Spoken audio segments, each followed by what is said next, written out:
Hello everyone. आज हम पढ़ेंगे हेरोल्ड पिंटर के वर्क द केयरटेकर के बारे में। अगर आप हेरोल्ड पिंटर की बायोग्राफी, उनके वर्ड्स की थीम्स जानना चाहते हैं तो डिस्क्रिप्शन में मेरे लास्ट वीडियो का लिंक दिया हुआ है। इसमें राइटर से जुड़े कुछ इंपॉर्टेंट पॉइंट्स बताए गए हैं। आइए अब शुरू करते हैं आज का वर्क। द केयरटेकर एक 3 एक्ट नेचुरलिस्ट या रियलिस्ट प्ले है। रियलिस्ट प्लेस का मेन एम होता है ऑडियंस के सामने लाइफ की रियलिटीज को पोर्ट्रे करना। पिंटर भी अपने प्लेस में रियलिज्म को प्रमोट करते हैं और वो प्योर परफेक्शन और आर्टिफिशियलिटी को क्लियरली रिजेक्ट करते हुए दिखाई देते हैं। इस प्ले में ट्रेजेडी और कॉमेडी दोनों के ही एलिमेंट्स दिखाई देते हैं। इस प्ले को सबसे पहले लिखा गया था 1960 में और पब्लिश कराया था एनकोर पब्लिशिंग और आर मैथ्यून पब्लिकेशन ने। इसका प्रीमियर 27 अप्रैल 1960 को लंदन के आर्ट्स थिएटर क्लब में हुआ था। द केयरटेकर को 1960 में इवनिंग स्टैंडर्ड्स अवार्ड भी दिया गया।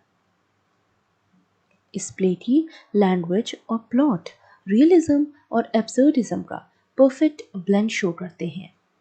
इस प्ले को सैमुअल बेकेट के वर्क वेटिंग फॉर गोडो से भी कंपेयर किया जाता है।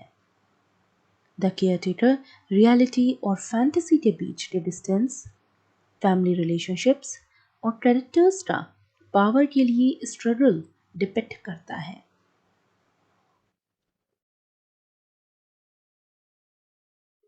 पिंटर के बायोग्राफर माइकल बिलिंगटन के अकॉर्डिंग उन्होंने ये प्ले तब लिखा जब वो अपनी वाइफ विवियन मर्चेंट के साथ चिस्विक में रह रहे थे।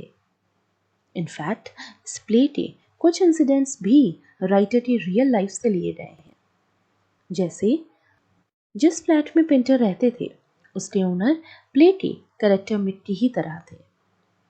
मिक की ही तरह उस पर्सन का भी एक भाई था जिसकी मेंटल इलनेस की हिस्ट्री थी और उसे भी इलेक्ट्रिक शॉक ट्रीटमेंट दिया गया था।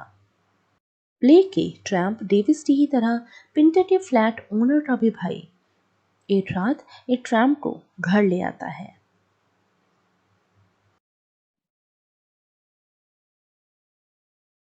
अब जान लेते हैं इस प्ले के कैरेक्टर्स के बारे में।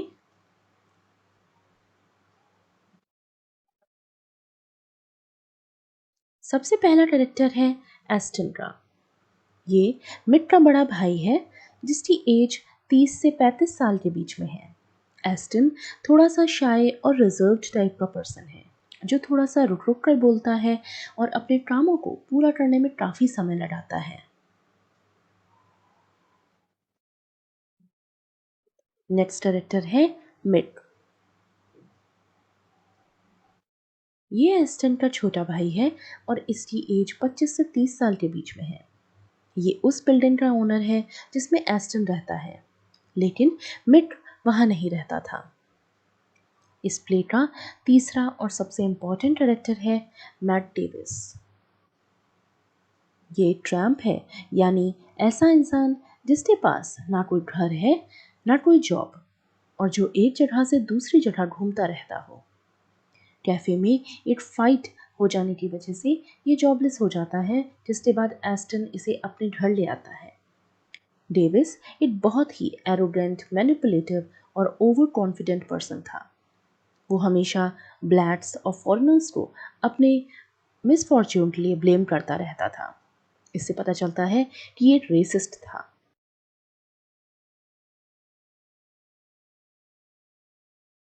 इस स्ट्रक्चर में हमें 3 एक्ट्स देखने को मिलते हैं, एक्ट 1, 2 एंड 3।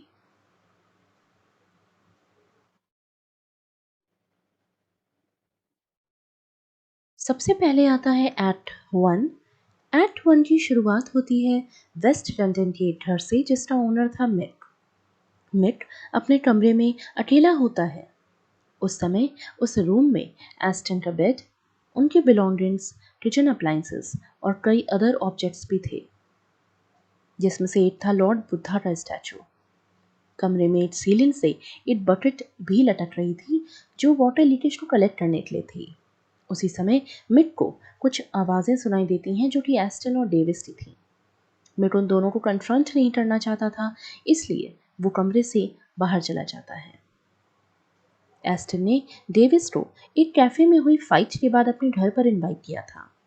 डेविस उस इंसिडेंट को रिकॉल करते हुए एस्टन को बताता है कि जब कैफे में किसी ने उससे गार्बेज बैग उठाने को कहा, जो कि उसका काम भी नहीं था, तब उसे बहुत गुस्सा आया। डेविस कहता है कि वो अपने लेवल के किसी भी इंसान से ऑर्डर नहीं लेगा। इसके बाद एस्टन उससे पूछता है कि वो आदमी था कौन, क्या वो एक रीड पर्सन था, लेकिन डेविस कहता है कि नहीं, वो एक स्कॉचमैन था। एस्टन का ये क्वेश्चन ये सजेस्ट करता है कि 1950s में लोग नेशनैलिटी के बेसिस पर कैटेगराइजेशन करते थे, जैसे सदर्न यूरोपियंस को डिसरिगार्ड किया जाता था, उन्हें अनइम्पोर्टेंट समझा जाता था। All them breeds had it. Poles, Greeks, blacks, the lot of them. All them aliens had it. Davis का ये स्टेटमेंट ये क्लियर कर देता है कि वो एक रेसिस्ट था और वो दूसरी नेशनैलिटीज़ और रेसेस की रिस्पेक्ट नहीं करता था। बाद में वो एस्टन को बताता है कि उसने अपना नाम बदल लिया है और बर्नार्ड जेंकिंस रख लिया है। उसने अपनी आइडेंटिटी को प्रूव करने के लिए एस्टन से कहा कि उसे सिटकप जाना होगा, जहां से वो अपने कुछ डॉक्यूमेंट्स लाएगा जिससे उसकी आइडेंटिटी साबित हो जाएगी। अगली सुबह जब एस्टन रेडी हो रहा था, तभी वो डेविस को देखता है और थोड़ा सा हंसता खांसता है, जिसकी वजह से डेविस जाग जाता है। एस्टन कहता है कि वो रात में कुछ बड़बड़ा रहा था, लेकिन डेविस इससे साफ इनकार करते हुए कहता है कि ज़रूर उसके पड़ोसी ही होंगे जो आवाज़ कर रहे थे। ये भी एक तरीके का रेसिस्ट कमेंट था। डेविस एस्टन को बताता है कि वेम्बली में एक कैफ़े है जहाँ पर वो जॉब के लिए ट्राई कर रहा है। इसके बाद एस्टन वहाँ से चला जाता है और डेविस कमरे में अकेले घूमने लगता है। थोड़ी देर में मिट वहाँ पहुँचता है और डेविस को देखता है। हालांकि डेविस ने मिट को नहीं देखा, लेकिन मिट ने तभी उस पर अटैक करके उसे जमीन पर गिरा दिया। उसने डेविस से पूछा कि आखिर तुम्हारा प्लान क्या है, तुम यहाँ पर किस मकसद से आए हो, और यहीं पर एक्ट 1 खत्म होता है। अब आता है एक्ट 2। कुछ ही टाइम बाद मिट कुर्सी पर बैठे बैठे ही फिर से डेविस से क्वेश्चन करना शुरू करता है कि आखिर उसका असली नाम क्या है। डेविस हालांकि उसे अपना फॉल्स नेम बताता है, जेंकिंस। मिट का बार बार डेविस से इंक्वायरी करना साफ दिखाता है कि इस प्ले में लैंग्वेज एबिलिटी का ब्रेकडाउन दिखाया गया है। कैरेक्टर लैंग्वेज का यूज करने के बाद भी मीनिंग्स को कन्वे नहीं कर पा रहे हैं। डेविस के बार बार बताने पर भी मिट उसकी आइडेंटिटी पूछता रहता है, उससे लगातार क्वेश्चन करता रहता है। मिट उससे पूछता है कि क्या तुम कल रात यहाँ सोए थे, जिस पर डेविस कहता है कि हाँ, वो सोया था। मिट दोबारा उससे नाम पूछता है। मिट डेविस को बताता है कि डेविस उसे उसके अंकल की याद दिलाते हैं। मिट पूछता है कि क्या वो एक फॉरेनर है, जिस पर डेविस रिप्लाई करता है कि नहीं, वो ब्रिटिश आइल्स में ही पैदा हुआ है और हमेशा से वहीं पर रहा है। कुछ देर बाद एस्टन भी वहां पहुंच जाता है और अब तीनों लोग उस कमरे में एक साथ थे।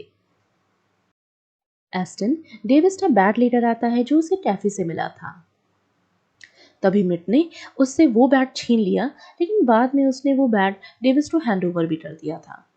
इसके बाद मिट वहां से चला जाता है। जब डेविस और एस्टन वहां पर अकेले होते हैं, तब डेविस को पता चलता है कि एस्टन और मिट दरअसल भाई हैं और एस्टन वहां पर घर की रिनोवेशन के काम से आया था। एस्टन डेविस को केयरटेकर की जॉब ऑफर करता है, लेकिन डेविस कहता है कि वो इस बारे में सोचेगा। कुछ देर बाद जब मिट वहां आता है, तो वो भी डेविस को केयरटेकर की जॉब ऑफर करता है। डेविस मिट से पूछता है कि उस घर का लैंडलॉर्ड आखिर है कौन। मिट कहता है कि उस घर का असली लैंडलॉर्ड वो खुद है। डेविस केयरटेकर की जॉब करने के लिए मान जाता है।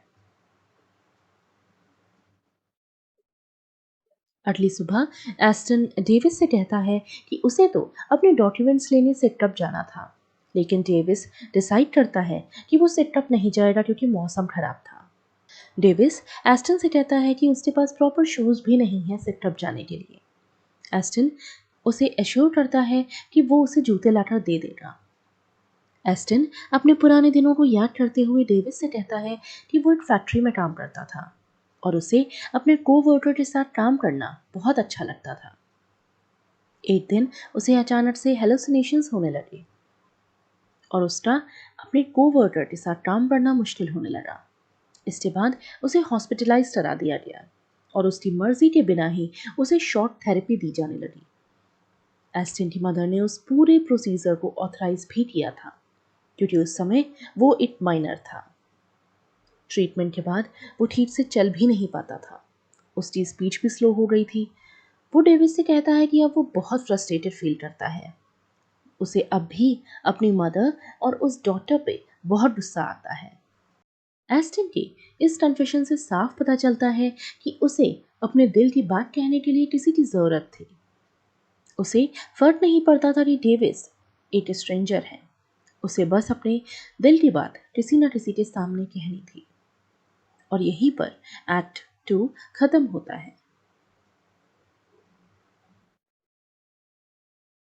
अब आता है इस प्ले का लास्ट एक्ट, जो कि है एक्ट 3।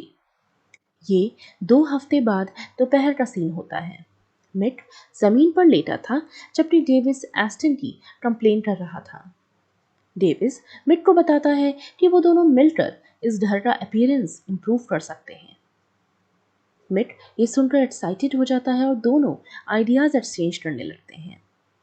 डेविस मिट से पूछता है कि रिनोवेशन के बाद वहां कौन रहेगा।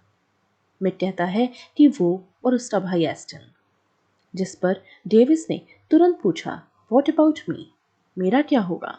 बट मिट कोई भी जवाब नहीं देता है। कुछ देर बाद एस्टन वहां आता है। एस्टन डेविस को एक पेपर बैग में शूज देता है, बट डेविस तुरंत कंप्लेन करता है कि वो शूज उसे फिट नहीं हो रहे हैं।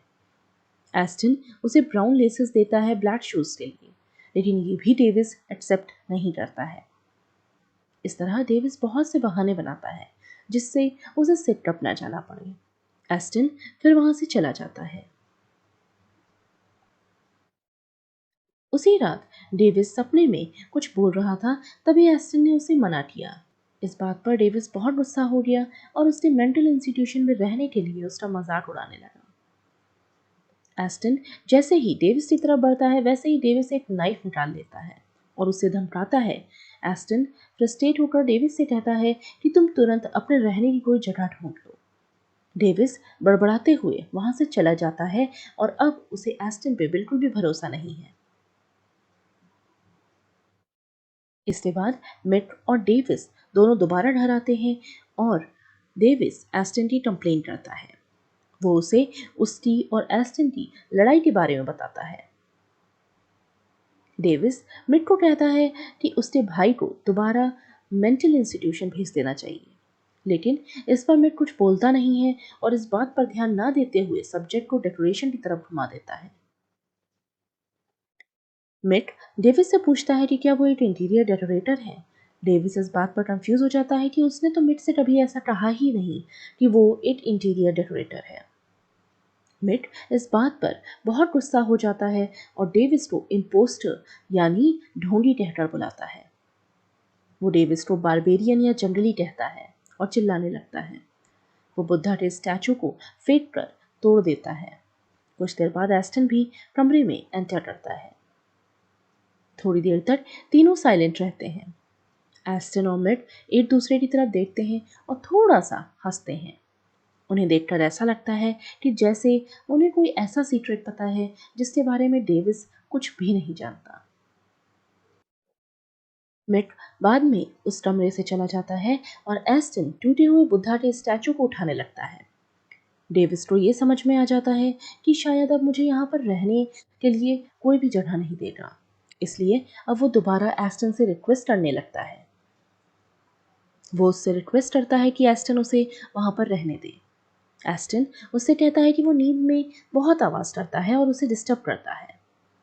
ये इस बात को शो करता है कि अब एस्टन डेविस को अपने घर में रखने के लिए बिल्कुल तैयार नहीं था। एस्टन डेविस की तरफ अपनी बैक कर देता है और विंडो से बाहर देखने लगता है।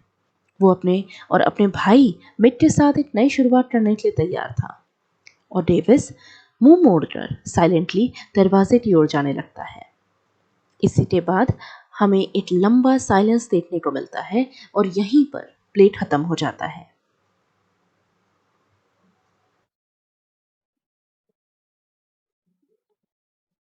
पेंटर ने इस प्ले की एंडिंग ओरिजिनली कुछ और सोची थी। उन्होंने प्लान किया था कि लास्ट सीन में मैट और एस्टन डेविस का मर्डर कर देंगे, लेकिन उन्होंने इस आइडिया को ड्रॉप कर दिया और अल्टीमेटली डिसाइड किया कि इस प्ले का एंड डेविस के लिए इतना भी अनफॉर्चुनेट नहीं होगा। ये एंड काफी अनसर्टेन था। एस्टन लास्ट में डेविस से पोलाइटली घर से चले जाने को कहता है और इसके बाद होता है एक लंबा साइलेंस।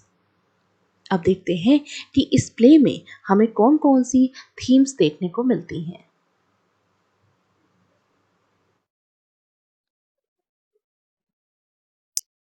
सबसे पहले थीम आती है पावर। इस प्ले में तीनों कैरेक्टर्स पावर के साथ स्ट्रगल करते हुए दिखाई देते हैं। उनका अपनी कंडीशंस पर कोई कंट्रोल नहीं होता है। जैसे एस्टन की सोचने समझने और बोलने की एबिलिटी और पावर इलेक्ट्रिक शॉक की वजह से कम हो जाती है। डेविस पावर को शो करने के लिए फॉल्स अटेम्प्ट्स करता है और दूसरों को मैनिपुलेट करता है। दूसरों को अपने से इंफीरियर दिखाने के लिए वो कुछ भी कर सकता है और अपने को सुपीरियर बनाने की कोशिश करता है। वहीं मिक हालांकि सभी कैरेक्टर्स में सबसे पावरफुल दिखता है, लेकिन उसका भी अपने इमोशंस पर कोई कंट्रोल नहीं था। वो बहुत अनप्रेडिक्टेबल था और एग्रेसिव भी था और अपनी पावर दिखाने के लिए कई बार सेल्फ कंट्रोल खो देता था। नेक्स्ट थीम आती है आइसोलेशन की। जब विंटर को वर्ल्ड वॉर के समय लंदन को छोड़कर जाना पड़ा तो उन्हें एक टेरिबल लोनलीनेस के फेस से गुजरना पड़ा था और यही लोनलीनेस उनके वर्ड्स में भी दिखाई देती है। इस प्ले में आइसोलेशन की थीम को काफी सफाई से देखा जा सकता है। इस प्ले के कैरेक्टर एक दूसरे से बिल्कुल अलग रहते हैं। वो अपने पर्सनल यूनिवर्स में ही खुश हैं। उनके बीच में कम्युनिकेशन की कमी है। वो एक दूसरे को गलत समझते हैं और यहाँ तक कि वो सोसाइटी से भी अपने आप को आइसोलेट रखते हैं। अगली थीम है एब्सर्डिटी। इस प्ले में एब्सर्डिटी की थीम दिखाई देती है। थिएटर ऑफ एब्सर्ड टर्म सबसे पहले कॉइन किया था मार्टिन एस्लिन ने। एब्सर्डिस्ट प्लेज में मॉडर्न एज दिखाई जाती है। मॉडर्न एज में प्रिविलेंट मीनिंगलेसनेस और इरेशनैलिटी को भी दिखाया जाता है। इस प्ले में भी कैरेक्टर्स आइसोलेटेड और लोनली हैं। उन्हें अपनी लाइफ का मीनिंग ढूंढने में दिक्कत होती है। वो जो भी अचीव करना चाहते हैं उन्हें उसका आउटकम नहीं मिलता। जैसे एस्टन बार बार अपनी इंपॉर्टेंस और अपनी एबिलिटी को प्रूव करने की कोशिश करता है बट कर नहीं पाता। वहीं मिक बिलीव करता था कि इंसान की वर्थ उसकी मटेरियल सक्सेस और सोशल स्टेटस की वजह से होती है और वो यही अचीव भी करना चाहता था, जो कि मॉडर्न सोसाइटी की एक पर्सपेक्टिव का रिफ्लेक्शन भी है। डेविस लगातार अपनी पॉवर्टी को छुपाने के लिए कई एफर्ट्स करता है, लेकिन वो फेल हो जाता है। इस वर्ड की लास्ट थीम है द लिमिटेशंस ऑफ लैंग्वेज। पूरे प्ले में कैरेक्टर्स एक दूसरे से काफी बातें करते हैं, लेकिन कभी भी मीनिंगफुल कम्युनिकेशन एस्टैब्लिश नहीं हो पाता। कैरेक्टर्स एक दूसरे की बात को ना ही सुनना चाहते थे और ना ही समझना। प्ले में लैंग्वेज का रोल बिल्कुल अलग है। कैरेक्टर के कहने में और करने में बहुत ज़्यादा डिफरेंस है और रियलिटी में कैरेक्टर्स जो भी एक्ट करते हैं वो उनके कहने से ज़्यादा ट्रू और रिलेटिव दिखाई देता है।